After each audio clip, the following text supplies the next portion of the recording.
Hello and welcome to episode 49 of the Wrestling Corner, where we're so near that century, but most importantly, so near that 52, the year on. As per, I'm joined by Simon. How are you today this lovely morning? Doing all right, thanks. Yeah, as I said to you just before, not watched any of Raw, but it looked more silly than noteworthy. Yeah. So if Sam does cut out, his So internet is actually having a major stinker today. But we'll churn on. Like we said, the Wrestling Corner never stops.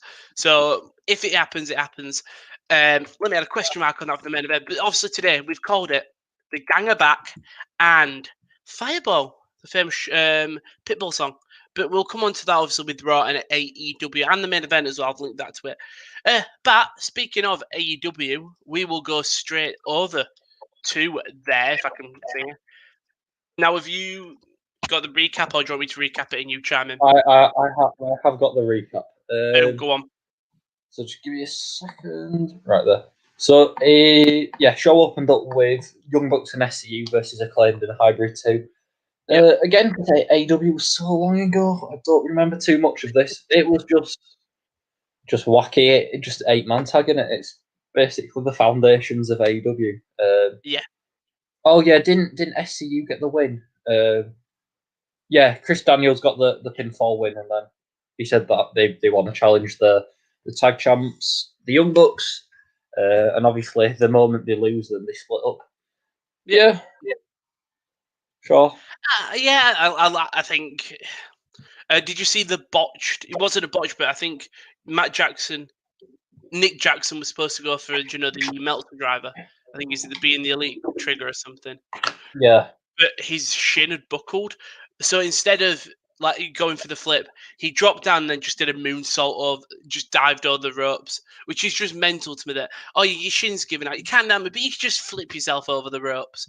So I finally watched Being the Elite this week because I've basically just done I haven't watched any for a good couple of months.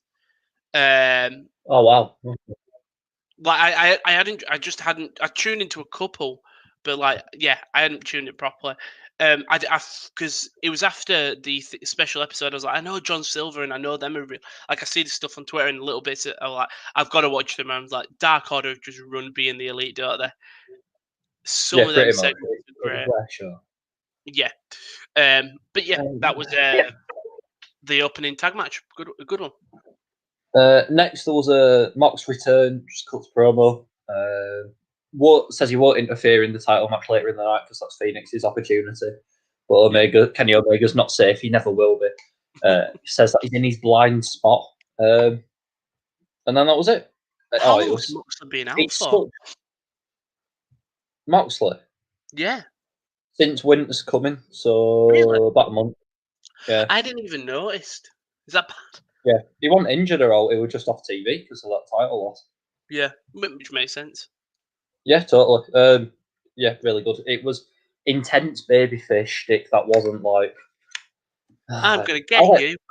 I like Drew. I like Drew McIntyre, but a lot of his babyface stuff is very. It's the cliche WWE stuff, if you know what I mean. Yeah, obviously, best wishes to Drew. We do hope he's Yeah, alright. oh yeah, of course, totally. But this is. I wish WWE presented the faces as being just a bit more, like this aggressive and intense. Yeah, And I feel like it's one thing in wrestling. I think a lot of companies have done this where the babyface is just this not happy-go-lucky, but it's like, yeah, I'll challenge you, haha.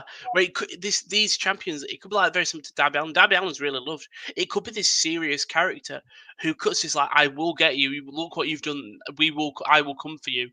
But it doesn't feel like a heelish way. If that makes sense. yeah. Next, it was Wardlow and Jake Hager, the big hoss off. big meaty men slapping meat. Wardlow, Wardlow got the win with a big F10. Yeah, huge.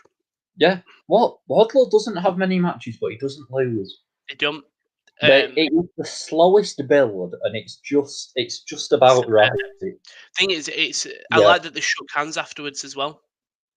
After the match. Yeah. And because it wasn't a blood feud; it was more of a respect match, if anything. Like Yeah, over the coming there weeks. was no inner circle interference really, whether it was just They're You just two on the have got outside. issues getting the ring sorted out. Yeah, Jericho were on commentary as well, weren't they? yeah, all night. Which was nice. Yeah, Jericho's been great on commentary recently. Jericho's great. I can't remember any of his lines, but he had some absolute zingers.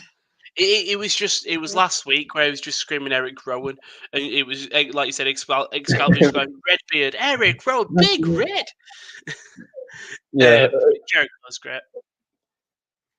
Now, I know the main event was Phoenix and Omega, and it was probably one of the best, if not the best match in Dynamite history. But this was segment of the night. The TNT title weighed between Brian Cage and Darby Allin. So, have you seen Taz? What Taz did on AEW Dark? No, I'm trying to watch it. I'm trying to now. When I'm trying to fix basically the people, not peek behind the curtain. It's real. I'm trying to fix my sleeping pattern, so I'm gonna try to do that and like wake up and watch the full shows. And so I'm gonna try and watch Dark and stuff. Yeah. It was just like there were loads of clips on Twitter. So basically, Taz just like was singing like loads of people's themes. He was doing Jungle Boys. He was doing Ricky Starks. Jungle Boys got a new one, didn't he? Yeah. Brandy Rose's theme's great. I was the other day I watched a shot of Brandy, and I've never watched anything. In my head, I've just got "I'm going in, Brandy." It's an amazing theme. If you're gonna watch one, it is an awful theme, but it's a great one.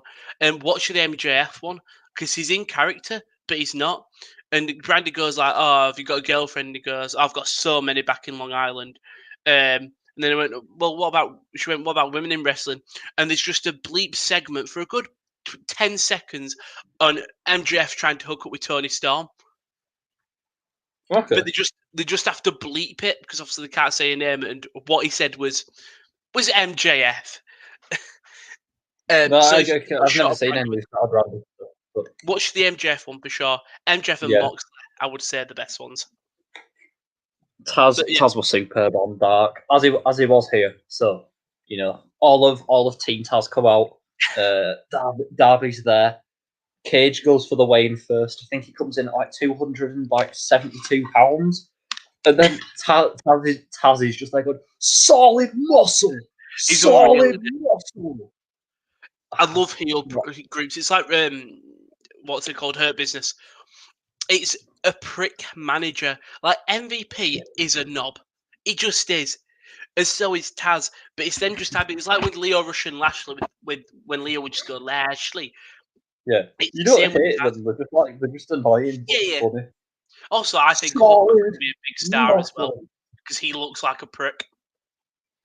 So that was great. Then Darby does the weigh-in, comes in at 170, I think it was, and then he gets the mic, and in the most it's the most Darby Allin line. It's "You muds." I can't do a Darby Allin voice. He's really like lethargic though. Yeah. Some people say this has been 9 months in the making. I say it's been 27 years, and then would you believe it? Sting comes out. What? I think they're doing this. I don't think they're doing this because they're like, oh my god, it's Sting. Like everyone's so excited by Sting. Yeah. They must be doing this amount of run-ins on purpose. I think because there's no way AEW aren't that self-conscious. Yeah, they want Sting on the show. Obviously, he can't wrestle, so they can't say, "Oh, Sting's wrestling." It's like Sting's here. Look at him. He's with Darby Allin a lot of the time. I think it's going to. I think it's got to. I think there'll be some payoff in the match because there's no way you do like this many run-ins. Like it's becoming eye roll worthy. But I know that they'll pay it off. Do you think Sting's wrestling first of all? No. Don't you? So I was thinking, if he is, would I want to see Darby Allin Sting? Very contrasting styles, unless it's Darby showing a new side to him that we haven't really seen on AEW. But I don't know why anyone would want to see Sting wrestle unless it was against The Undertaker in like Saudi Arabia. I don't really want to see Sting as well. I'm not fussed with him. I think he's great. If he was a manager, like he's sort of now a manager role, I think that works. After that, Cody Rhodes and Matt Sydal. Oh, so this wasn't about the match. This was about Snoop Dogg ringside taking the role of Arn Anderson. Yeah, it was a giant ad for the world. I can't believe they've. I hope at the end of the season, Big Show does come out. But is he contracted by WWE? Because I know he's acting in Yeah, Netflix. yeah. So He if he was on just gets a Legends Netflix Night. thing, fucking legends! Now, did you hear about Carlito? That he was actually yeah, never booked, never booked. but they just Uh, like the guy who made the graphic just put him in there, and Kalisto's like, what Kalisto? Carlito's, I'm not going to travel if I'm going to be in a 2-minute segment. Fair play to him, he yeah. knows his worth. So the match was good, but the match ultimately didn't matter. Cody wins. Cody always wins. But then the Chaos Project, Luther and Serpentico hit the ring. Jericho, whenever Luther's in the ring, Jericho is hilarious because he's Well, like, it's his mate, "Oh my innit? god, look at him! It's the original Death Dealer. It's Luther. Look at that madman." Well, did Jericho sign him because like the mates? Yeah, oh, yeah, totally. Because he's almost like taking piss. Oh, Uh, fair play, and Luther. yeah, then Snoop Dogg hits his splash. Call it the Superfly splash. Call it doggy style. Call it whatever you want. Doggy style. Doggy style. Really?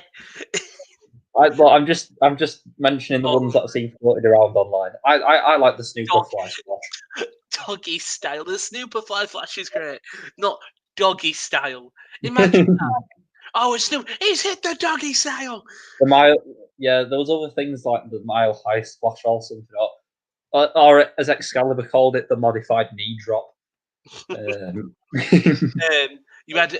I liked him on the side because he genuinely was being Arn Anderson. It was when he was looking at the papers, going, "Do Yeah. that, do that." So yeah, Jericho slags Snoop Dogg off. You know, look at this idiot. Why is he out here? Goes over, gives him a big old hug on commentary. Mm-hmm. So, did you right? Where do you stand on this? Is this AW sports based presentation, and they're having this guy come in and deliver crap moves, or was it just a hell of a load of fun? Hell of a load of fun because I like my stupidness. It was TNT. It's like I like when WWE have celebrity appearances. I've always said it, even if it was awful. Like John Stewart with Cena. I hate Yeah. that he got involved in the match, but I love a celebrity appearance. I think it Okay. blends. I like the blending of two realities. But like, yeah, it Okay. is promotion for the Go Big Show. That's all. Yeah, I would say I think that's the difference. You've just talked about Jon Stewart, who interfered in the main event of SummerSlam. This is Snoop Dogg, who obviously he's doing is just hitting a splash on Serpentico and then just going Yeah. and hugging everyone. Like, do you know what I mean? It doesn't. Unless you're a die-hard Serpentico fan, I don't think you can be annoyed. I think, unfortunately, I don't have that same thing just because I don't mind the WWE segments. Okay. Like I the Muppet. Remember when the Muppets were in? Love that. I like it. I like it when WWE do it right. The difference is they don't often do it right. Yeah. Like Like I Jon don't know Stewart. how they'd sell it if it happened in WWE, but you definitely want to have Snoop Dogg going over and high fiving Michael Cole. That's the thing. Yeah. But yeah, I know it's hypocritical because I probably maybe I wouldn't like it if it were in WWE, but it all depends on how they did it and who was involved. Like, I it think was fun. I Yeah. think it would make sense. Let's say if a Sasha Banks was wrestling, I don't know, Dana Brooke. Let's just say Sasha beats Dana, and then Dana's got like a man by her side. I don't know, Ziggler or something. Ricochet, that Yeah, tag Ricochet. team. You know what I mean? You know what I mean? Like there's like in the mixed match challenge. Let's say it's Sasha and someone versus Yeah. someone and someone. Sasha wins the match. The heel tries to get a bit of heat. Snoop Dogg comes out. It would make sense there. This makes Yeah. sense. Cody and Snoop are on the Go Big Show. I think for me, like it has to make sense. It's like what were it? The Stephen Amell thing that made 100% sense. Yeah. Like Stardust was being a prick. Stephen Amell Yeah. gets involved. That leads to the match. I'm just The trying. John Cena thing didn't work for me. I'm just trying to think of the more recent ones. They haven't done it. What Colin her Johnson name? Earthramp Bachelor. from what? The Bachelor. The one who Oh, was like Adrian Garza were trying to pull. what's she called? I've watched a lot enough trash. Demi Burnett. Demi Burnett. That was Yeah. It was good fine, until they but she was there for like a month. That's the thing. If they kept it going, like her and Charlie were sort of fighting over each other. I know that sounds stupid, but you know what I mean. Yeah. Fighting over Angel Garza. I think like one thing I really enjoyed was Colin Jost Michael Shea. Do you know when they did that? Yeah, that were fine. That were good. That were fun. I like that. Was Yeah, because because it was only in the pre-show, it was on the and pre-show. they didn't want to be like top main event guys. They just wanted to be involved. Yeah, I think that's what it is. It's when it interferes in too high a storyline. Right. Oh, Tyson Fury. That's an example of it being done bad. Yeah, that was clearly for the money. Shida and Abaddon. Right. Shida won. I'm not sold on Abaddon. I just like not. Abaddon. I think the character's really is something we don't really see. We've only really had it with Sue Young, really, and Rosemary. You've had it a little bit. I think Asuka when she was Kana, didn't she have something similar? Can I just ask quickly? Have you seen what happened with Sue Young and Impact this week? I have. I saw it on Oh, Twitter. I saw Twitter blowing up. I was like, okay, what's is it? Not James Young, Reverend James Singer. You know what I'm on about. We'll talk about it on Impact. But yeah, I like Abaddon. I think that character belongs in women's wrestling because you don't have it. I think she should have won, and I know that devalues Akira Shida because she's been a great champion. But when you've been bit in the neck, I feel like that should be it. If that that should makes be sense. dead. Yeah. Yeah. The look's really good, and it's so different to anything else. But I think I feel like I don't like it when people just go straight into a. No, I don't mind it when people go straight into a title feud. The difference is she had about 6 squash matches, and then all of a sudden found herself in the main event scene. like speaking And like I was people like, title feuds sort of immediately. The one comes to mind was not Kevin Owens. Kevin Owens when he debuted, he was a champ when he debuted, yeah, and he immediately got put into that. I think if you get Abaddon a big win over a woman, like over Britt Baker or something, you can have heel stuff but happen, but Abaddon, because like for me, they've maybe got one major women's star in Britt Baker. yeah, Akira Shida's champion. She doesn't. We obviously know that's where AEW are lacking. I think they're really missing a lot of the Japanese wrestlers like Riho and like some of them. I think they're really missing. I don't think they should have ever got rid of Bea Priestley. I know that all the allegations were going on, but she was so loved by the fans. Was it they'll five? do well when they get Chris Statlander back. Yeah, I know that she were on being the elite and stuff. I think when you get people back, you can realize. I know that they got shafted. Was it injuries and it was COVID? Obviously, COVID is messed. Chris Statlander's done her ACL, hasn't she? Yeah, I saw it was a big injury because she's been on crutches for like ages now. But I know Yeah, she's she's been been out for at 7 AEW months. shows. Does she live in Jacksonville then, or should be flying to the AEW shows? She's from the New York area, but I don't know. All right, so not as far, but yeah, I think AEW really is missing. Either you put the title on Britt, and Britt holds it for ages until you get a really good valiant babyface, like a Chris Statlander. Build her up when she comes back from injury, and then have her defeat Britt or someone. Because Yeah. is there anyone that you think on the roster right now, like who could be a champ now if you put them in a feud? The women, Apart from Britt Baker, yeah, no one in there. Ty Conti. Ty Conti and Anna Jay have been great, but Ty Conti's really popular because she's Brazilian, and Brazilians love whoever's Brazilian. exactly. Anna Jay as well, maybe not just yet. Not yet. If you build, but you can Even build. Awesome Kong still under contract. She's what's she away filming? Glow before it got cancelled. I don't know. I think she went away to film some on TV. She just hasn't returned. Obviously, Brandy won't be there. I know Brandy's not the biggest star in terms of winning the belt and stuff, but Brandy won't be there very soon. She won't be able to wrestle now anyway. So, yeah, I think that Jade Cargill. Yeah, obviously Brandy the stupid one. I'd get pregnant. Who does she think she is? But yeah, Main event: Phoenix and Omega. Oh, so much to unpack. Basically, they just drop themselves on their head loads of times. yeah, lots of suplexes, springboards. Wow, it was just wall to wall action pretty much. it was great, wasn't it? And I think, Oh, echo.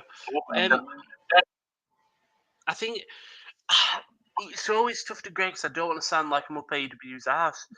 But when your main event is a pay-per-view main event thingy, like style of match, it's hard to go against it. Do you know what I mean? And then I loved everything after. I did. Okay, right. Well, I'll just finish War. It was just pretty clean, wasn't it? Just one winged angel. Got the win. Yeah, and then Don Callis grabs a bike, throws to the back, where Eddie Kingston, Butcher, and Blade are beating down Death Triangle, or the two remaining members. Yeah, Don Callis encourages Omega to finish Phoenix and end his career, go for another one winged angel. Out comes John Moxley with a barbed wire baseball bat. But then who comes out to help Kenny Omega?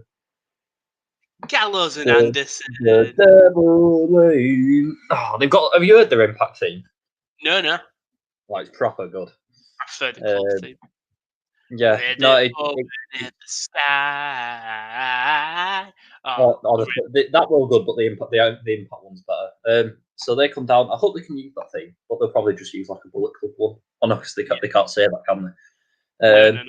So then basically, all of AW Dark jumps the barrier, tries to help John Moxley, but Gallows and Anderson Omega clear them all out, and then Young Bucks come out, try and like talk reasonably with the three lads. Commentary team say, where do they stand? And then I think it's Brian Pillman Jr. He's like sort of held up in the rope, and the Young Bucks are going to go and like super kick Gallows and Anderson, but they super kick Pillman or Griff Garrison, I can't remember who. One of them. And then they throw up censored hand gesture. Exactly. The hand gesture that you've got to blur. Do you think they will have to blur it? I did think about this.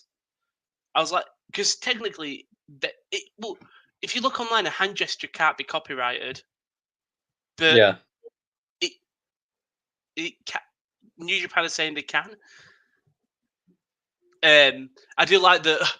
It was clearly meant to be Pillman and Garrison hold him up, and both the Young Bucks super kick him. But clearly, Nick wasn't in place, so Gallows just hit him with the belt instead. Have you seen?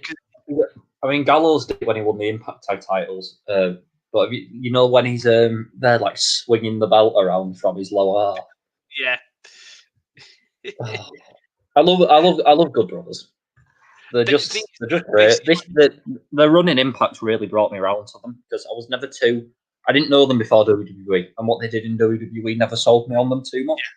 Yeah. Well, Dick Doctors, whatever it was, ball jokes. Yes, talk and Choppermania pretty much. Rise of the Torturer. I think so. Yeah. Have you seen on Being the Elite where they were doing the photo shoot with all of them throwing the signal, and the cameraman goes, "Oh, can you just bring him in the middle?" And Kenny Omega goes, "Like the Shield, guys. Come on, guys, we're like the Shield." He's such a prick, but I think they know he's joking. Go on. Yeah, I was gonna say that was AEW. What can you say? What a show! It's consistently the best show on TV for me. And yes, it is better than Impact. I'm about to say, if Johnny Swinger hears that, there's going to be some stern words. Swingman was on the show this week. Well, yeah, because like when you have you had a highlight show the past 2 weeks, you've got to have the Swingman on the first show of 2021. I think, it's the best show, and I'll ask you the question for the main event. I just think it leaves a lot of stuff open. This main event, which is very nice. Indeed, we will move on to WWE. What were you going to say? NXT? Yeah, we'll go to NXT. I just said, I was just thinking about what's going to happen at Hard to Kill this week. I'm so excited. It's Impact Hard to Kill. Yeah, but that's obviously it's Good Brothers and Kenny.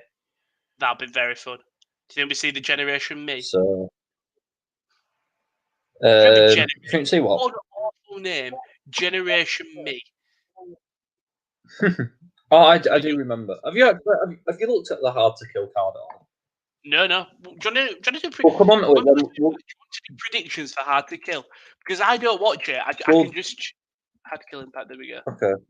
We'll do it. We'll do it after Impact. But honestly, it looks like such a good show. It's insane. We'll But do yeah, that. Have you we'll watched do. I've watched NXT. I've watched NXT actually. Yeah. Nice. It was a takeover card. It really was.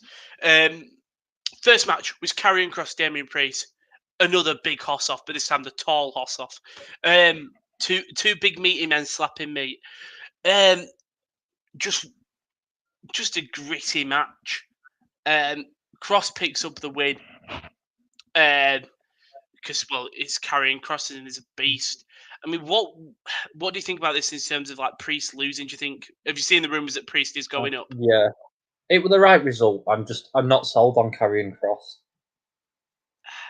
I definitely think the injury hindered him because he sort of couldn't keep that momentum from his debut.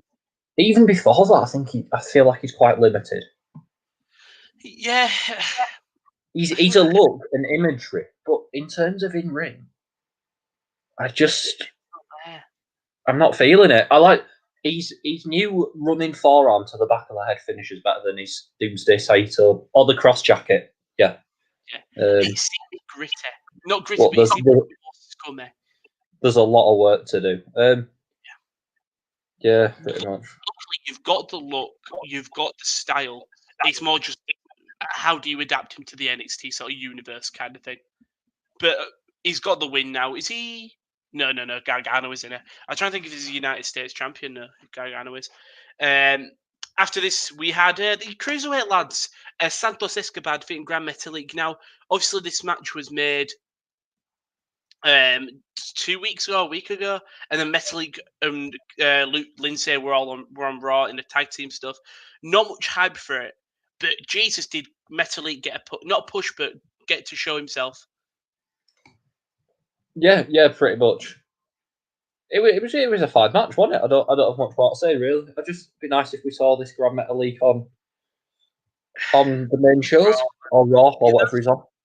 That's the problem. You see them do so, like Anil said, do so many good lucha things, but like wrestle incredibly well on these main shows. Yet when they're on Raw and they're in a 5-minute match, it feels like nothing. It's like just book it like this. This was a 10-minute match, isn't it? It wasn't a long one for sure. Yeah. And it had everything that you needed, really. I just think you could have booked this. If you book this on the main roster, Metalik would feel like a huge star, whereas unfortunately he doesn't. That's why I don't think many people were hyped for this match. Yeah, pretty much. I do think his Raw sort of booking hindered it. But it was still good. Like, but I'm still waiting for that Kurt Stallion match.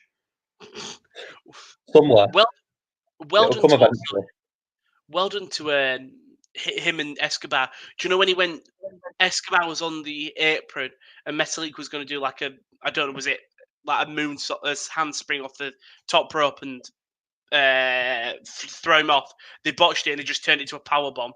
Fair play to them for the improvisation, because I didn't see that. Yeah, Kurt Stallion's in the Dusty Classic though, isn't he? So I've got a bone to pick with the Dusty Classic. We'll talk about. Okay. I know we'll talk about before the big women match. And Xia made a debut against Katrina Cortez. Amazing, brand new attire, brand new style. Really good. What do you think about the debut? Very good, very nice. I thought we were actually going to unveil who the higher power is, but it's okay. You saw him. Yeah. We're going somewhere. There's direction.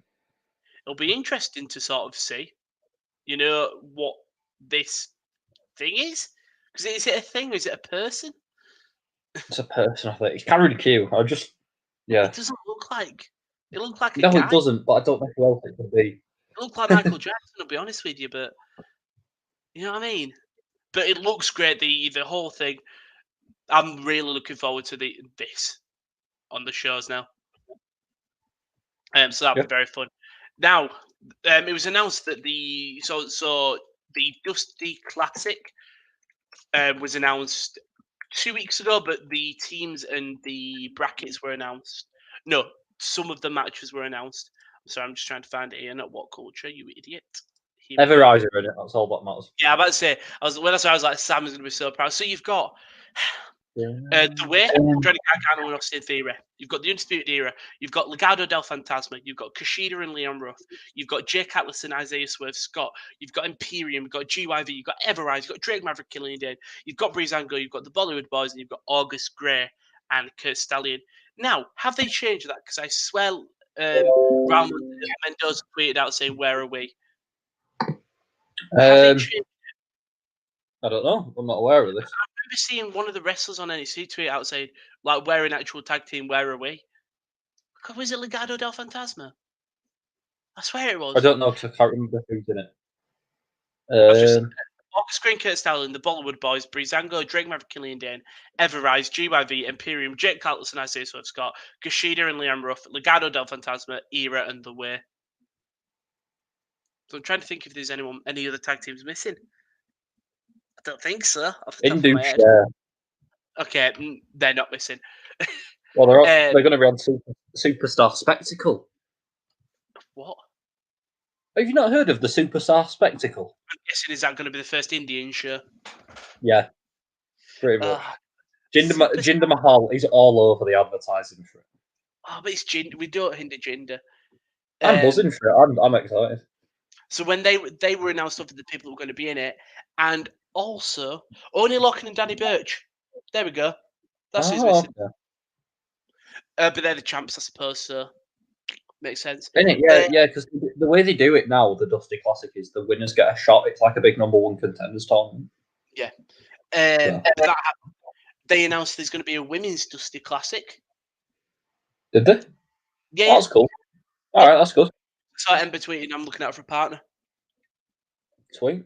So I think we'll have Dakota and Raquel, Candice and Indy, and then I don't know the rest. Because they haven't got many. Casey Canzaro and Kaden Carter as well. There'll be one. So you've already got three. They might just do an 8 woman tournament, maybe. Like we said, we'll just wait and see. We had one of my favourite matches of the year. Genuinely. I know it's 2021. Really? For a couple of months, Raquel Gonzalez versus Rhea Ripley in a last woman standing match. Amazing. Okay. I loved it. It was. I'm not particularly into either of them. But really? Yeah, Rhea Ripley's lost so much steam. And I know she's getting it back. And neither of them just wrestle my style. That's fair enough. Really. But it was a hell of a match. The match was great. Just there was handcuffing, there was kendo spots. They go backstage through the announce table, tried to bury Ripley through it. Ripley gets out. They went to the back, and then they went to backstage, threw him through a glass door. Rhea climbed the lockers, sent on through a table. Dakota Kai got stuck in a locker and got locked in there. But Gonzalez did win the match, going through the stage with the powerbomb, and Ripley couldn't stand up for the 10 count. Great match. Ripley's up to the main roster. She's got to go. What more can you want to say? Of course, Charlotte beats better. I'm just worried for when she goes to the main roster. I really am. Yeah, not surprising. I heard a stat this week that I couldn't believe, and I had to look it up myself, and it was actually true. So, Aleister Black has been on main roster longer than he was on NXT. What? Really? Yeah. Yes, genuinely. He was on NXT from, I think, April of 2017 to February of 2019. That is I didn't even know. And now he's just coming up to his 2-year mark. Wow. That's criminal. So long. That is unreal. I would have thought it'd been there for so much longer. Well, I mean, that is it's actually sad. I was it so into Alistair Black. Alistair Black was such a big part of what made for me and at peak NXT 2018. He made it what it was, and it and just now it's a bit shite. Just because he's not on the show, unfortunately. Johnny Gargano's curse breaking celebration didn't go according to plan, with no loss for Candice LeRae. Shotzi Blackheart rode her tank right into the ceremony. She fired a rocket launcher at Austin Theory's dick. Yes, that made me chuckle. did it? Oh. Yeah. Dexter Loomis then appeared. Kushida came out to make the save for Shotzi, as Indy was basically beat Indy, Gargano, and Theory and LeRae were all ganging up on Blackheart. And Loomis appears, paints a picture, and it's a mixed tag team match. Kushida gets the win over Gargano, probably puts Kushida in a shot for the North American title. Again, good. What? It was just a good match, and then your main event. Yeah, it was. It was a nice. I was gonna say it wasn't as good as everything else, but it was in the slot before the main event. It was the palate cleanser it needed to be. Yeah, it was a comedy basically. Yeah, pretty much. Yeah. Yeah, I'm not. I haven't made my mind up yet on the way. I like him. I do. I really do. Okay. But what's it called? The main event. When's Kyle O'Reilly going to do it is the story. He couldn't get it done now. Balor holds on. They hit each other with everything. It was all about O'Reilly not giving up, and he didn't. He held on for dear life. And the closing, Balor picks up the win. The ending was O'Reilly hits a superplex, and then a brainbuster, near fall, goes to the armbar. Balor breaks free. O'Reilly goes to the corner to tries to go hit something. Balor hits him in the midsection, and then hits basically they've got it here as an abdominal stretch crossface combination, but it makes O'Reilly tap out. You don't see it, and I thought, okay, that thing, but that doesn't sit with me. But then you look at the final shot of the night is Balor on one side of the ring, O'Reilly on the other, laid down, holding his jaw as eerie thing, but O'Reilly just not staring away from Balor, and it's like, okay, when's he getting it done? I'm looking forward to that. I think it's Mania. I think, and I didn't know how they was going to do it. I was either thinking it was going to be like Cole or Roderick Strong in the belt. Yeah. Like they win it, so like surprisingly, and then Kyle O'Reilly gets frustrated because he's like, well, that should have been mine opportunity. I should have got it done. And either he turns or you have an undisputed era main event. Like the era have run NXT for the past 2-3 years now. Have it so they finally get to main event one, and it's all the era. You know what I mean? O'Reilly Yeah, versus. I've not really thought about it. I just thought that was the end of it. Now Balor's beat him twice. I'd like it to be O'Reilly versus Strong, just because we've seen Cole in the main event, and O'Reilly Strong will be a great match. I do feel sorry for Bobby Fish. I mean, it totally would. Let out of the group, but he's 45, so I don't know what direction they go. Well, I think I do, and I think it's carrying Cross beats Finn Balor. I'm not. I think you need a babyface champion next. I don't think people will be behind Cross winning now. I don't think Balor's a heel though. I think Finn Balor's just Finn Balor. Dear. Yeah. I would even if you were to force me to sit on one side of the fence, I think I'd actually say he's a face. Really? Yeah. I like Balor so much, but I was into Cross. I love Cross's aesthetic. I'm just not a big fan of him in ring. Yeah. And that's what the problem is. But anyway, you don't know. I wouldn't have had Cross in NXT to begin with. I'd have just put him on main. Yeah. Like what's rumored with Jay White? Jay White ain't going anywhere. He's a dirty little tease, isn't he? But yeah, like 7 years old. Like you said, I think Cross should be main event. But luckily, it's NXT. I have faith with it. I can have faith with NXT, which is nice to know. Do you want to That's talk good, about man. it? And your Yeah, little I'll say you're far more into NXT than I am, which is yeah. I am too down. I'm not even down on it. I watch so much else, so much other stuff that it's just something's got to. I've got to compensate for something somewhere, and I think it's NXT. I'm trying to get Impact grades. Which is a shame because NXT is a good, great show. Can't lie, I think I'm struggling. With it. Connection nothing too good.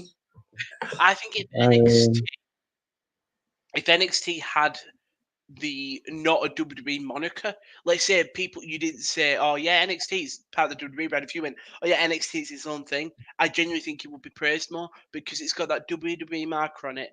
People do immediately shut it down. Do you think? Well, Yeah. it does. When you're watching it, you know you're watching WWE. And that's because the The commentary is very production style is very similar. yeah, but like the matches and the booking is very different. Like I said, the shooting of it is similar. But if you didn't tell someone that it was under a WWE thing, you could. I don't think it'd get as much slack as it does. Okay. For Yeah, me, NXT is I can't roll with that. I'm trying to think because Impact this week was actually really good. It's not even that I can't load it. I'm just actually struggling to You can't actually find find it. it in the first place. I'll basically I'll skim over Genesis. So it was Super X Cup and then a couple of other matches.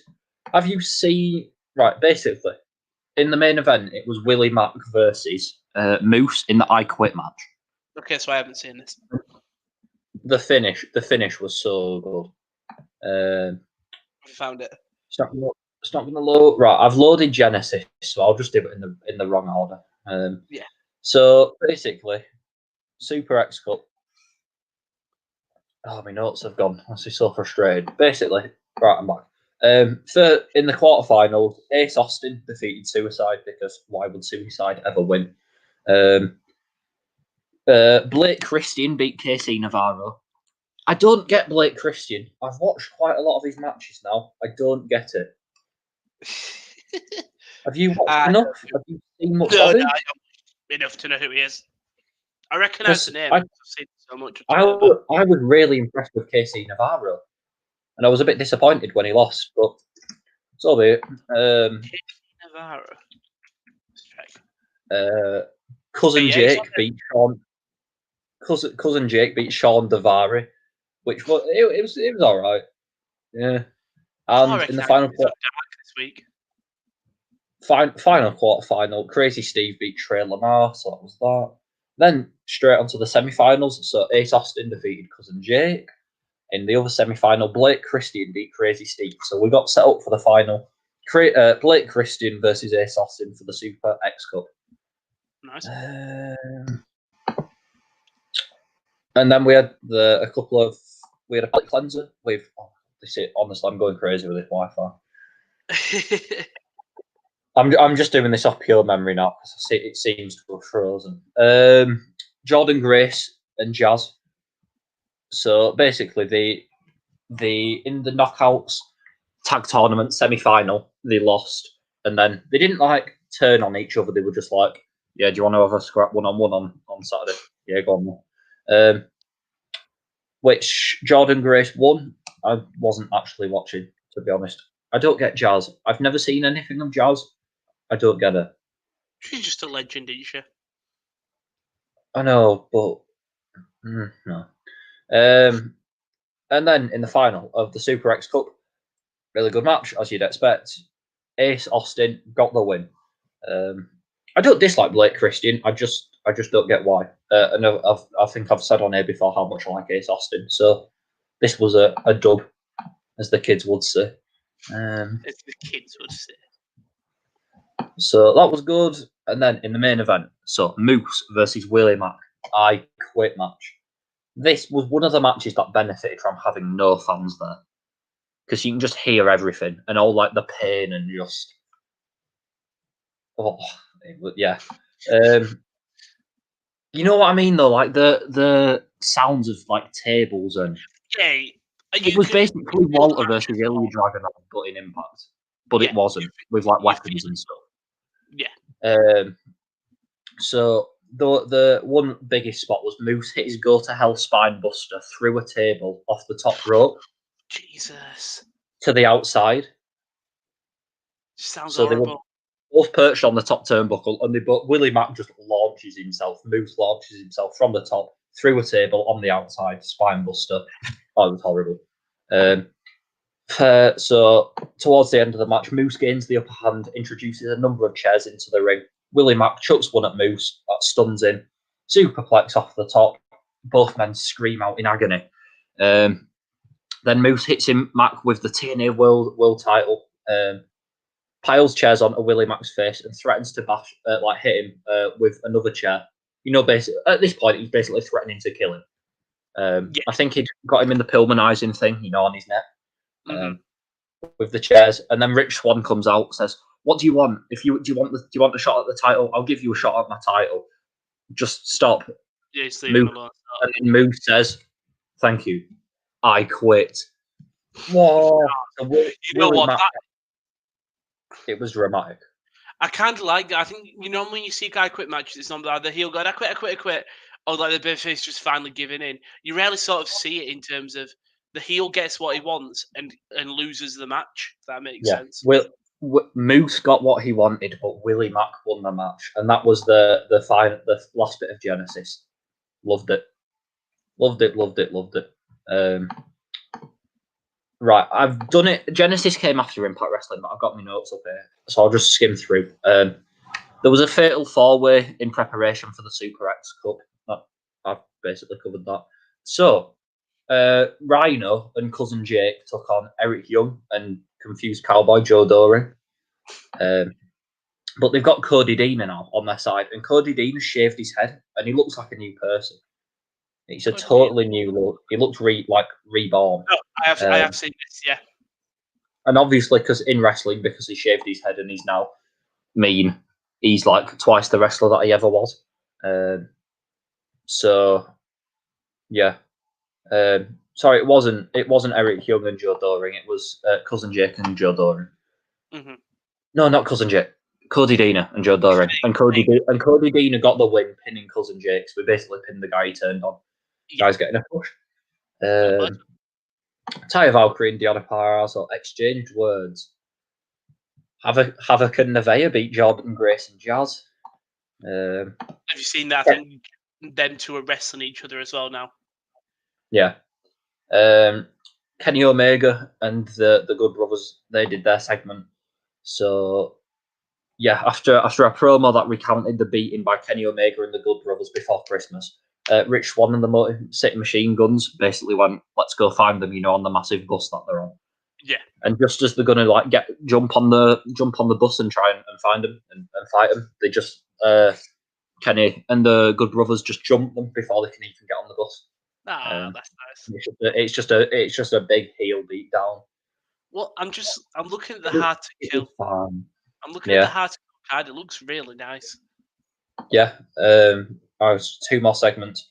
Yeah. Moose versus Matthew Palmer. So that security guard thing in the 3-minute challenge? Yes.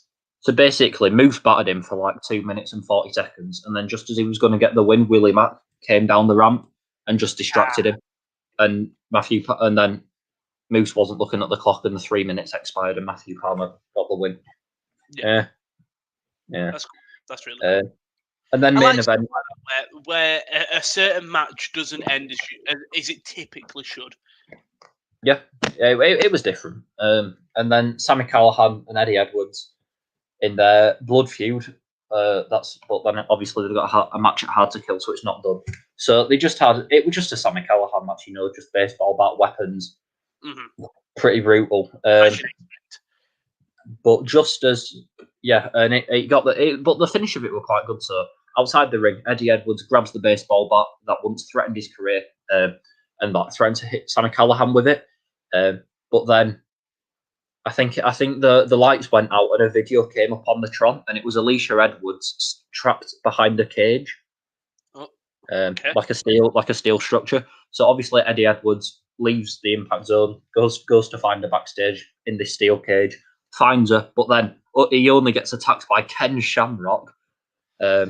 Sammy Callahan joins in, big violent assault. Sammy wraps Eddie Edwards in barbed wire and hits him with it. So yeah, Eddie Edwards lost the match to try and save Alicia Edwards, and then he ended up sort of wrapped up in barbed wire himself whilst his wife was trapped behind it. Don't all our weekends end up like that. Yeah, it was a no contest, but it was certainly a different ending. Impact sort of do these weird stuff. Yeah, Impact this week was solid if unspectacular. Yeah, I mean, I've got the card Hard to Kill up here. Yeah, it looks good. You've got Havoc and Nevaeh versus Kiera Hogan and Tasha Steelz in the Knockout Tag Team Championship Tournament match. Hogan and Steelz will win. You've got Kenny and the Good Brothers versus Swan and MCMG. That's obviously the match. That's the one everyone's tuning in for. And then there's like Manic versus Chris Bay versus Rohit Raju in an X Division match. That'll be fun. That's been big. Gianna Praza versus Taya Valkyrie, which would be a really good match because both of them are really good wrestlers. It's not as much build, to be honest. Taya Valkyrie's just from out of nowhere, but fine. Eric Young, Cody Deaner, and Joe Doran versus Cousin Jake, Rhino, and Tommy Dreamer in an old-school six-man tag match. So whatever that means. I think that'll just be a bit of a showcase for Cody Deaner, maybe Joe Doran. Yeah. And then you've got Eddie Edwards versus Sammy Callahan in a barbed wire massacre. Again, that's going to be violent, very, very violent. And then I think maybe the best match of the card, the Karate Man versus Ethan Page. It's the match I'm most looking forward to. I knew it would be. they did a really good segment on Impact of Ethan Page sat on a sofa, basically. It looked like he was talking to himself, being like, what's gone wrong for me lately? I can't win. Is it my mindset? Is it my lifestyle? And then he gets an answer. And who's sitting in the chair next to him? It's the Karate Man. It has to be seen to be believed. I'll send it to you, and you'll just watch it afterwards or something. But I think I've seen it. Have you? What the one where the? No, this was actually on Impact. This wasn't the little video on his social media. All right, no, yeah, wrestling needs the wackiness, and this is for sure it. Especially on a card where there's a lot of like hardcore style matches. I don't know who wins though. I hope it's the Karate Man. Yeah, I don't know. Is it whoever wins gets possession of his body? Who knows? Is it going to be cinematic? Is it going to be in the ring? I don't know. There's so many questions that it's going to be so good, and everyone's going to be watching Impact this week, and everyone's just going to say like how good it is. I'm buzzing. I was just looking at the women's tournament. I swear Killer Kelly went out in the first round. Yeah, well, she's not signed. I forgot how good she was. Like, I really liked her on NXT UK. So when she got fired, I was a bit shocked. Very, very much so. I won't bother with all other stuff. Just quickly. I mentioned it earlier, didn't I? The Superstar Spectacle. But apparently they're not going to announce NXT India. Oh. This is like a one-off big India show. Basically, the way they did the UK tournament. Yeah, it's just to see what the vibe is. Yeah, and then I think they'll look to announce India a bit later, but it's going to where January 26th. The main stars promoted for it are Jinder, Indu Sher, and Kavita Devi. So, look, we'll see. Nah, come on. If they nail this, apparently they put Jeff Jarrett in charge of it because Jeff Jarrett was in charge of Impact when they were doing like tours in India and stuff. Okay, because they've always been quite good in India with Impact because they've still got Mahabali Shera. I'm not sure about Rohit Raju, but he was part of the Desi Hit squad with a couple other people. So they're very popular in India or Impact. So yeah, we'll see what happens. I'm looking forward to it. It could be low key good. Could be low key Yeah. good. Have you got your? SmackDown. Yeah. The show opened up with Roman Reigns calling out Adam Pearce. So obviously last week ended with KO just being put through the table. So obviously no KO this week. Adam Pearce. Roman Reigns called out Adam Pearce, but take issue with him making the match between KO and Jey Uso that ended in such carnage. He also wanted Pearce to explain himself to how he made a gauntlet match to determine the big dog's next challenger at Rumble this week, pitting Rey Mysterio, Sami Zayn, Nakamura, King Corbin, and Daniel Bryan against each other in pursuit of Universal title opportunity. Rather than attack Pearce when he felt disrespected, the head of the table stopped himself at the last second and proclaimed that perhaps everyone is safe before leaving Pearce in the ring to contemplate the conversation. Obviously, this would lead on to later where Paul Heyman was backstage and basically said, "You're in the match tonight. You're in this gauntlet match." Yeah, I don't know how did he explain he was put in? Paul Heyman pulled a few strings. Okay, that makes sense. Surely Scrap Daddy could just take himself out of the match, but sure, whatever. You know what? I'll be back in a second. I like this episode of SmackDown for what it's worth. It was really good. Big E defeats Apollo Crews. So there was the match happened, and then there was sort of not a quick pinfall, but it was a superplex by Crews. But basically, both of them got the pin at the same time, which definitely didn't look like that. But Crews wasn't happy. Big E tried to fist bump him, say, "Come on, let's go again." Crews slapped it away. Big E agreed, but he sort of made the most of it and made Apollo Crews pay, which I like the storyline of Big E saying, I am happy and Joel if you're happy to me. If you don't, pardon me, that's when we step up. And that's when we step up. So really like that. We had a tag team, the SmackDown Tag Team Championship match. And now this is, I understand it makes sense. The way that Ziggler and Rude basically injured Montez so hard last week that would basically made it so they won. But really, I don't think you need a title change. Genuinely. What are we on about? Intercontinental title? No, the tag team. Oh, nah, Street Profits. I don't know. I thought they've had it for 9 months. A bit stale. Yeah, when SmackDown's a good show and we're having to pull out Angelo Dawkins playing the drums as a segment, it's time for the Dirty Dogs to get the win. I'd like to see where this goes. I really would, because I like Ziggler and Rude, and I hope it could lead to something for them. I don't know what it would be. I like the tag team name. That's enough to sell it for me. What was it? The Dirty Dogs.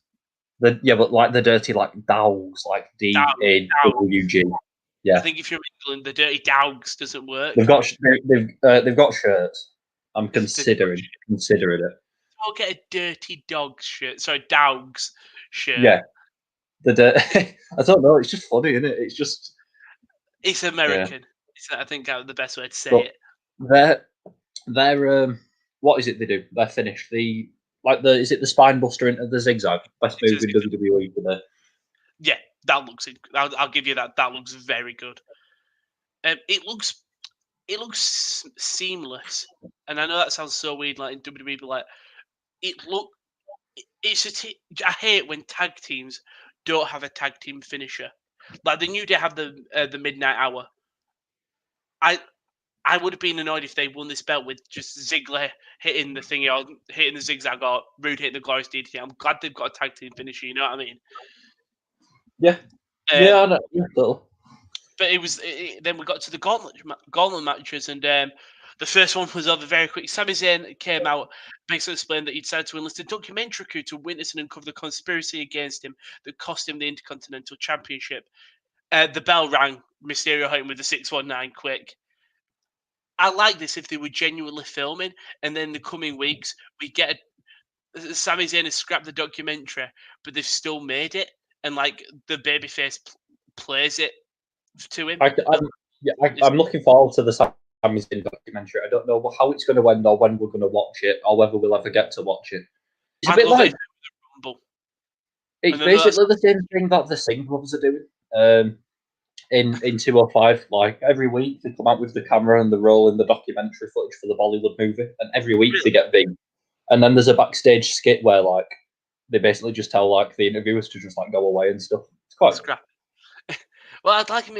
I know it sounds so stupid because it probably ruins, but the Rumble.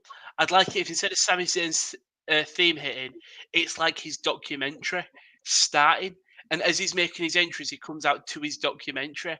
But it turns out like one of the, let's say like Big E's in the ring or something in the match. Turns out the footage has been edited just to make him look awful. He gets really embarrassed. He gets in the ring and just gets thrown out immediately. It gave me a lot because I like Rumbles that got a bit of comedy in them as well. Yeah. So obviously Ray practically fresh as a daisy. I'd take on Shinsuke Nakamura. Nakamura picks up the win. The Ice Gods basically locks Mysterio in an armbar for the win, which was very nice. So Nakamura getting a lovely win over Ray. Basically, after the bell rang, Corbin came in immediately and attacked Dominic and Nakamura and Ray. Before the start of it, Nakamura fought back through this. And Shinsuke hits a Kinshasa, beats Corbin. Shinsuke on a pretty winning streak. Going to the next. When was the last time Corbin won a match? Ooh, it'll be a while ago. And were the Knights were the Knights of the Lone Wolf there with him? Yes, it was. Were they? I didn't see them. It was recent, but like it was. I think it was when they debuted because he hit the end of days. I'm pretty confident, and people couldn't interfere because of the Knights. I think, if I'm right in thinking that. But Nakamura would then take on Daniel Bryan. I just didn't know. It wouldn't surprise me if it had been dropped already. Yeah, I think he'd already got the win with them. Now, Bryan was in the match, and obviously Bryan was the first person who announced himself for the Rumble. And so now it was, obviously, if he could get a chance at Roman earlier, he would. Nakamura holds on again, gets his knee up, and then hits a Kinshasa. Nakamura, what a push. I know we'll come on to the ending, but I'd say what a push. Would you? Yeah, totally. I mean, I don't know where it's going or where it's leading, but I'm well up for the journey to find out. I think it'd be really. That's the thing. We don't know where it's going, and that's sort of the beauty of it. You know, he needs if he wants to get me on board, though, he's going to have to change his gear back. What Shinsuke said of the big red. I honestly hate it. Just go back to the red, like not even tights, just like trousers. Yeah. Wait and see, but I'm just glad to think. Have you seen that his the odds for him winning the Rumble were? I think it was 100 to 1. Have they dropped drastically? Yeah, but now they have because of the thing. So it was 100 to 1. I think I'm pretty confident. I know that Bobby Roode is 1,000 to 1. I think they're not going to have Shinsuke Nakamura win 2 of the last 5 Royal Rumbles. I think it was something I saw on Twitter or something. Oh, it might have been on YouTube. He had a £25 free bet, so he just put it on Shinsuke to win the Rumble. So if it gets $2,500, if it pays off, and I thought, you know what, I can't fault it. Brave. It's brave, Very but brave. if it's a free bet and you don't bet often, so can Nakamura take down Adam Pearce? Obviously, no, because Nakamura's obviously shattered. Roman Reigns, Jason, Paul Heyman come out and basically take out Nakamura, just beat him to a pulp. Adam Pearce does come out looking jacked. This thing is the scrap daddy at the end of the day. They take out Shinsuke. Adam Pearce comes out, and instead of Adam Pearce going for the pin, Roman and Uso beat him up and throw him on Shinsuke. I like this. I do. I woke up and saw Roman Reigns versus Adam Pearce at Royal Rumble, and everyone was raging in the comments, and I was like, "What have they done?" And then I watched it, and I was like, "I said, yeah, no, people shouldn't complain. It was fine. No, I like the way they could have done it a lot worse." Yeah, it's. I don't know, I don't know what to make of it. I don't think they've ever done anything like this before. I mean, I know we've had Cena versus John Laurinaitis over the limit, but this is different. This is different because it's the champion making the GM kind of guy get an opportunity when he doesn't want it. And then because we know, the thing is, we know Adam Pearce can wrestle. Yeah. So it'll be Well, interesting he to see could wrestle. yeah, I'd be interested to see if he does do a proper match or if it will be a special kind of thing, if you know what I mean. Yeah. I think no. I think Roman will if we actually go through with it. I think Roman will beat him down. Pierce will rally, and I'm just thinking if it was in front of fans, it could be like Hogan and Andre, and Pierce body slams Roman, and the place erupts. That would be cool. Oh, it's so good. That would be good. Do you think they could have fans? Because some of the NFL stadiums have had fans. Not as many. They've been limited, much like our football had. Do you think they could? I I think don't they think it'd probably be the same. could, but It'd I don't look know. very weird. I think a Thunderdome. If you could get a huge Thunderdome for the Mania, you know what I mean? That would look amazing. It would. Who knows where we'll be in April? I've That's the honestly thing. got No no one idea. knows. We'll never know, will we? Bloody fucking COVID. We'll move on to Raw. So before Raw was announced, it was WWE announced it that Drew McIntyre got COVID, and so he was self-isolating and excluding, etc. What do you think I about this? thought Because WWE were no. I thought WWE were no selling COVID. exactly, so did I. So for them to announce it, I think they've had a big COVID outbreak, so they've had to announce it. Because if you Um, look, the people who've been on every week, Kofi, Charlie Caruso, were not on the show. There was no was there no women Goldberg. on Raw? There was women, but there was no like Charlie Caruso. I don't think was involved in any backstage segments like she usually is. I'm pretty confident. Oh, I don't think she was. I could be wrong in that, but I don't. No Kofi. So it was okay. Woods all by himself against T-Bar. There Wait, you was say there were no T-Bar? no. There were no Kofi because it was Woods versus Oh, I thought T-Bar. you said there was no T-Bar. Raw's not Raw without T-Bar. No. So yeah, there were. I think there's been a bit of an outbreak. We'll wait and see though. If stuff comes out in the news. It's all right though because we had Raw. It opens up with Triple. It was so when it was announced that Drew wouldn't be on the show because he contracted COVID. He said Triple H was going to open the show. But okay, Triple H comes out, starts cutting a promo and stuff. Orton interrupts him and basically challenges him to a match. Triple H accepts at the end of the show. Very strange. I wonder where this was going. I'm I'm only learning about this for the first time as I read it, so I just need I just kind of need to gather my thoughts. yeah, you will have it I don't probably know more in depth. I'm trying to do it off the top of the head, like some of the promos. I've got the matches, but not the promos. if you're wheeling out Triple H in 2021, you've lost me already. That's why. It doesn't really matter what happens. Well, that's why I think there's been a big outbreak because they wouldn't brought Triple H back, but no Drew. I don't think Goldberg could be there because him and Goldberg were face to face. Do you know what I mean? So Yeah, I don't know what they're gonna. They've said the match is gonna go ahead for Rumble, so I'm presuming Drew will be fine in terms of getting 2 negative tests and stuff. But it's very not sketchy, but strange that they're promoting it even though they can't guarantee that match is going to be on. I guess they've just got to really, haven't they? And hope card subject to change, always True. subject to change. So yeah, Triple H accepts his art challenge later on in the night through a promo. Lacey Evans versus Charlotte Flair. The Apparently, Ric Flair's horny again. Yeah, Ric Flair's horny. He's always horny, isn't he, Rick? Well, he's risking his life for it this time. He is. The Queen came into the match. If you're about the class selections of Lacey playing mind games with the wooing of Ric Flair last week on Raw Legends Night. Charlotte Flair targeted Evans from the opening bell, but the entrance of her WWE Hall of Fame father forced her to keep one eye outside the ring throughout. A natural selection from the women's tag champ appeared to have victory assured, but Ric placed Evans' foot on the rope for the break. Basically, Ric tripped up Charlotte like he did last week, and Evans got the win.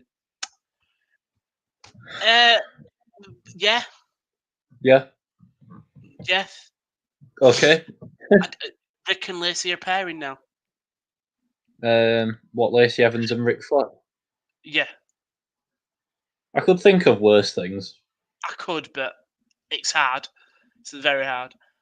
Okay, it's all right because now going from one senile old man to one senile person, Jackson Riker defeats Jeff Hardy, and Jeff Hardy defeats Elias. So, due to temporarily debilitating thumb injury, Elias was originally unable to compete against Hardy, but Jackson Riker failed to just show his loyalty to the Universal Truth. Elias came into the match as a distraction. After the conclusion, Hardy called out Elias, and Hardy gets the win. So Jackson Riker beats Hardy, who Jackson Riker is Elias's handyman, but Elias can't beat Jeff Hardy. Is how it works. Hang on, let me just process this. Yeah, that doesn't make much sense. Yeah, I can't believe Riker's there still. Jeff Hardy looks a bit silly, doesn't he? Oh, he looks well. Does he? He does because he lost to Jackson Riker. It's more Elias. This is this guy's first main roster win. And did you see Twitter though? Twitter was great. So do you know when the storm in the Capitol building was happening? Everyone was just tweeting Jackson Riker. Everyone was just going, Jackson Riker, keep your mouth shut if you know what's good for you. And I don't think he tweeted out when that happened. TJP did. Yep, TJP or Manic did. Yeah, Jesus Christ, TJP. Yeah, that's not. It's soured me a little bit, but apparently he's been like that for a while. I've never known about it. Yeah, he clearly made his opinions known though on Twitter. Keith Lee and Sheamus defeated The Miz and Morrison. So the tag team, they worked together in a tag team, and then they wrestled each other after. They began brawling after the win. This is how the bar got together, by the way, isn't it? We got in there, but they did it reverse. The bar had the matches first, and then they became a tag team. Do you think we're going to end up with Sheamus Keith Lee tag team? No, I think it's going to be. I think they're doing the bar but reversed, so they've tagged. Now they're having the matches. All right, okay. I was going to say, cause if they wanted to do that, just have Nakamura go singles guy, put Sheamus back with Cesaro, and have Keith Lee do a solos run. Yeah. Solo singles. Exactly. Yeah. It's all right because your boy T-Bar defeated Xavier Woods. Did he? Oh, go on. On T-Bar. Retribution came in and created distraction, and T-Bar crushed Woods with a crushing knee to set up the pin. Yeah. T-Bar, all T-Bar knows is how to win. T-Bar mania runs wild. Do you think he'll ever end up with like a mid-card title shot? T-Bar? Yeah. If he wasn't T-Bar, yes. But because he's T-Bar, no. I genuinely think like Grand Metalik is closer to that. Just because of Retribution. I do feel sorry because Retribution is great. Pure Retribution and pure Ali. Sorry, pure T-Bar, Mace. No, actually, just pure T-Bar and Ali. Because they're trying to get this over so much on Twitter. Maybe not T-Bar. I think T-Bar's taking the piss with it. But Ali is. Ali's trying. Yeah. He's trying his best. I don't know. I think they're in a better position than they were. I'd like to see Retribution in front of fans.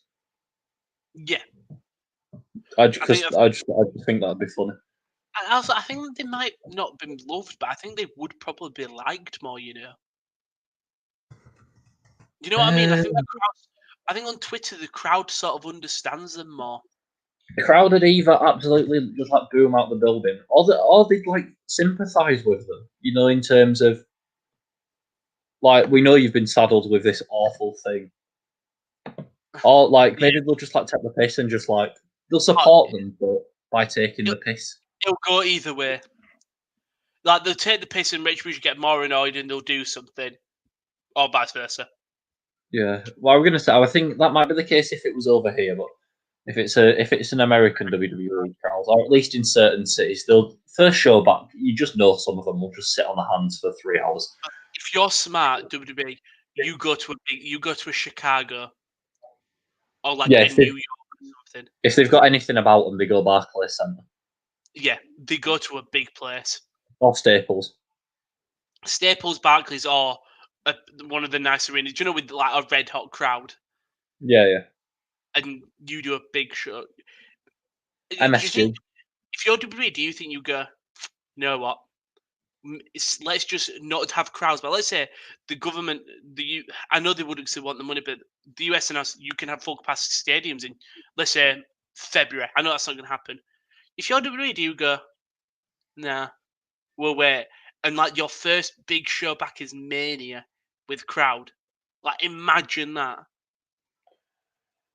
That would be unreal. It wouldn't happen because COVID, I think, is we're not getting full capacity stadiums till probably November at a push, maybe. I think later. I mean, you're Depending. definitely right. It won't happen, but that is proper dream stuff, isn't it? Dream stuff is the SmackDown before thing. It ends with either like a Vince, a Triple H, a Stephanie saying like, No, "Thank I you don't very want to see them on my TV.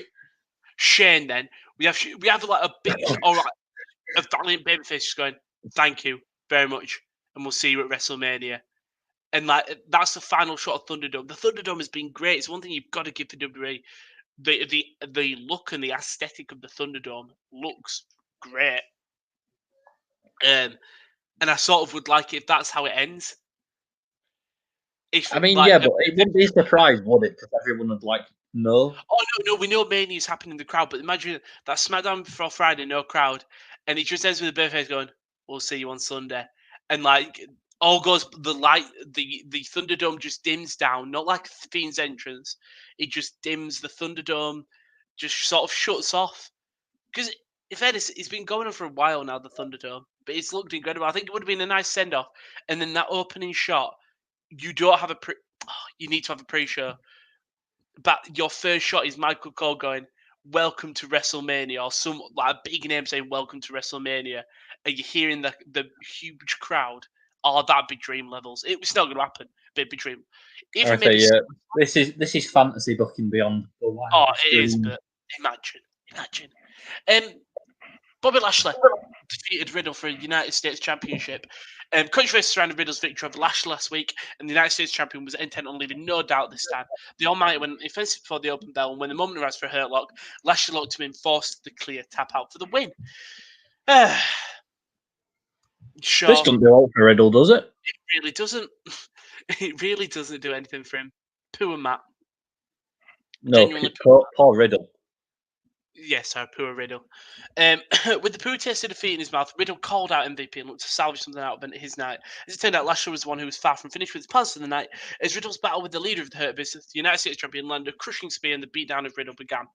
So not only did you have Riddle lose the match, in easy circumstance, you then had him getting beat up after the match as well. This list is to Riddle somehow getting a team to take on the Hurt Business. I don't see where this is going.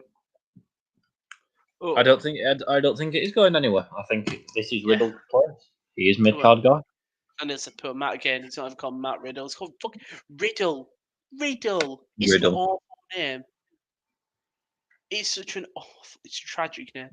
AJ Styles defeated Drew Gulak. Drew Gulak was eager to take a spot in the Royal Rumble, but Adam Pearce wanted the up and comer. What? Sorry, I'm just reading off the thing. Wanted the up and comer to earn it. Up and comer. Is that on WWE website? That is under the Raw description. The up and comer Drew Gulak, who has been wrestling for. Can you get it here? I'm jumping on this one. Okay, Ben, he is young. He's younger than I thought.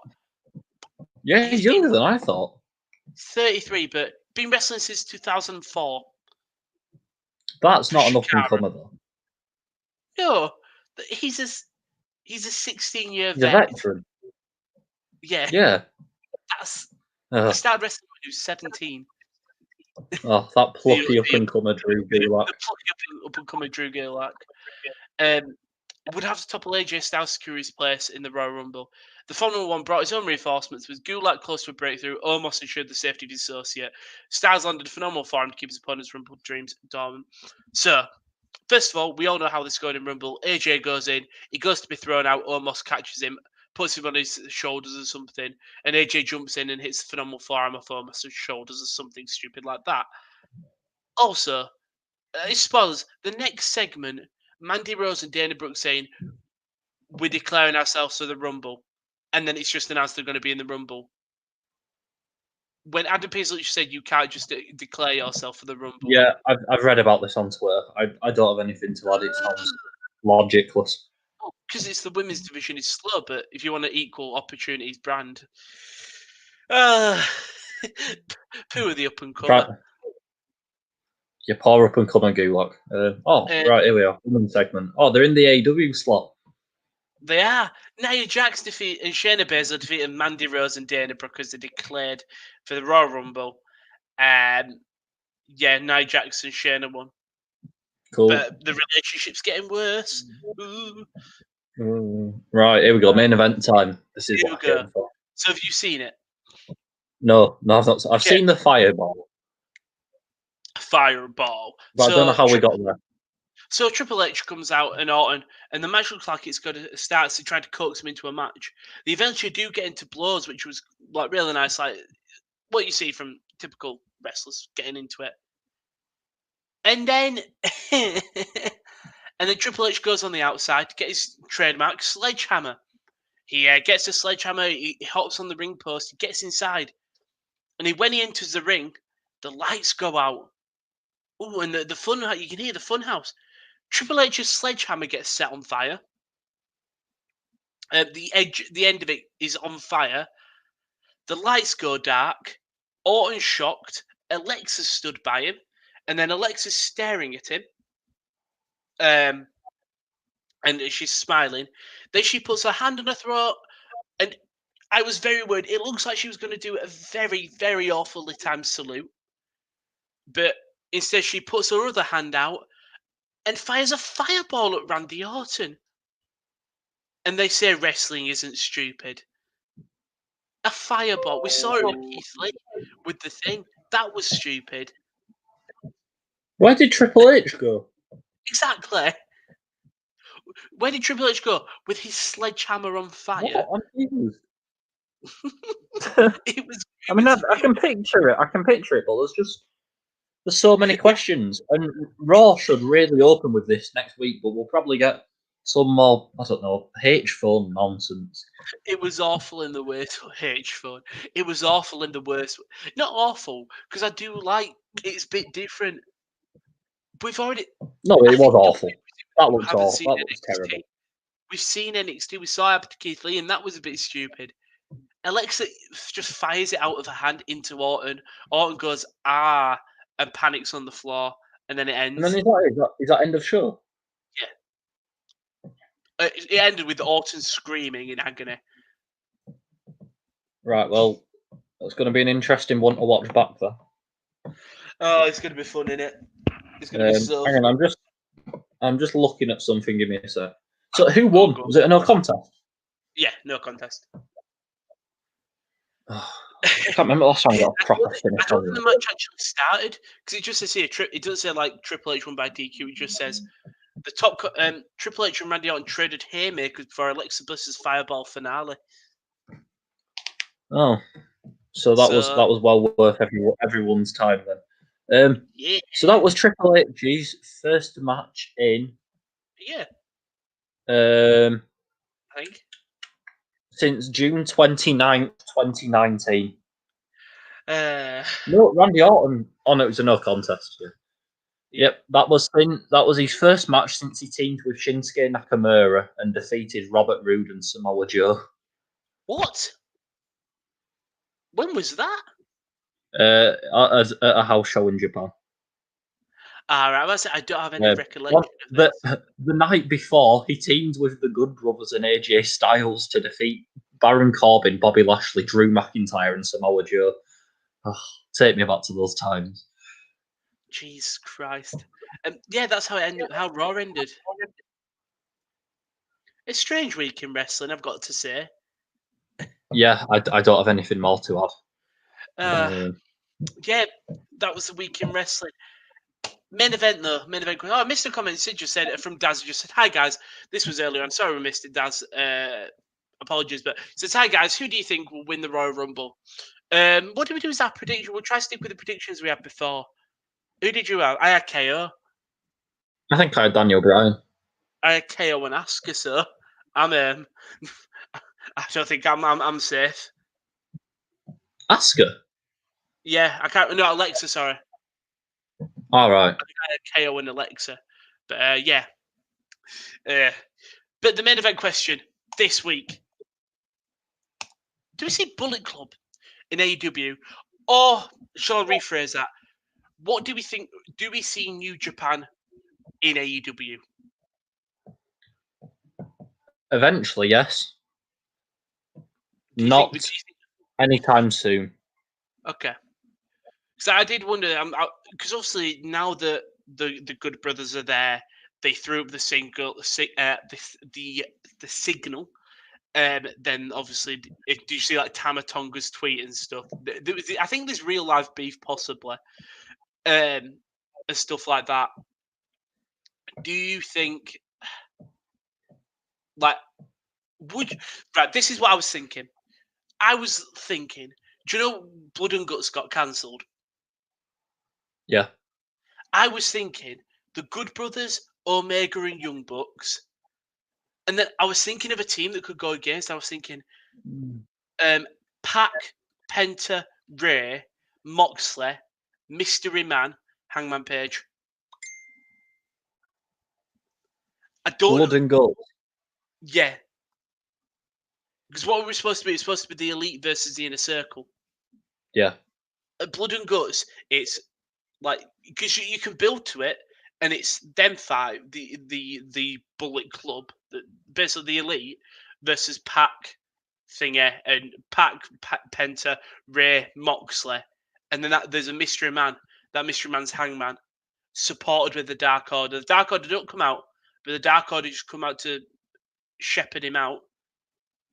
Like, it comes up, so like the first four come out, and it goes a mystery man, and he just comes over, join the Dark Order. You're like, who is that? Colt Cabana, really, or like Stu Grayson or someone?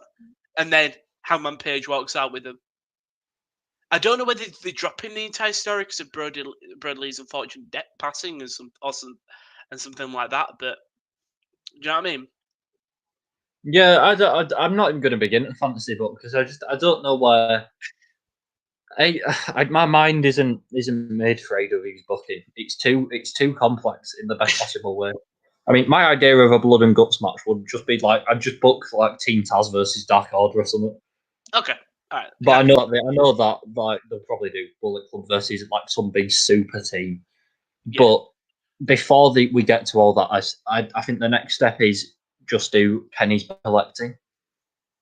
Kenny's what? Belt collecting. So that's with the Impact title. Moves to MLW. I don't know. I'm trying to think. They've got relations with, yeah. Ring of Honor, maybe. Kenny Omega versus Jacob Fatu. That'd be cool. NWA, I was thinking maybe. Yeah. Nick Aldis. Well, I don't know. It's not really his style, is it? I feel like NWA is a bit too traditional for that. I was thinking, though, in maybe a year's time, if they can get a New Japan relationship, I would love to see Young Bucks, Kenny, and the Good Brothers versus God, Fale, what's it called? Jay White, if Jay White stays, obviously, and Taiji Ishimori. I would love that match. Shame that there and Cody, but they're not really Bullet Club, are they? Well, they are. No. But they don't have the huge links that the other five do.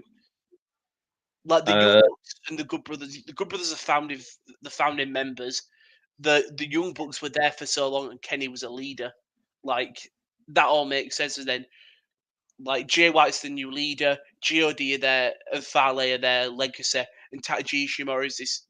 I nearly said youngster, up and comer like Drew Gulak. Yeah, cool. You know what I mean? Though, like a newer member. I want to see, as long as it's got the Great Okan, I'm okay with it. I don't understand him. I love that guy. The guy I'm championing. It's like I'm like the New Japan fan who's only ever watched one show, and I've picked the most random guy as my favorite. But that has been the Wrestling Corner episode 45. We're at a century next week. somehow, cool. which is mental to think. But yeah, we're at a century next week. But coming up on the channel, so obviously you've got the Wrestling Corner on Tuesday. But in terms of content, if you go to at the underscore, I can get there we go, at the underscore top corner on Twitter. I just search the sports corner into Twitter.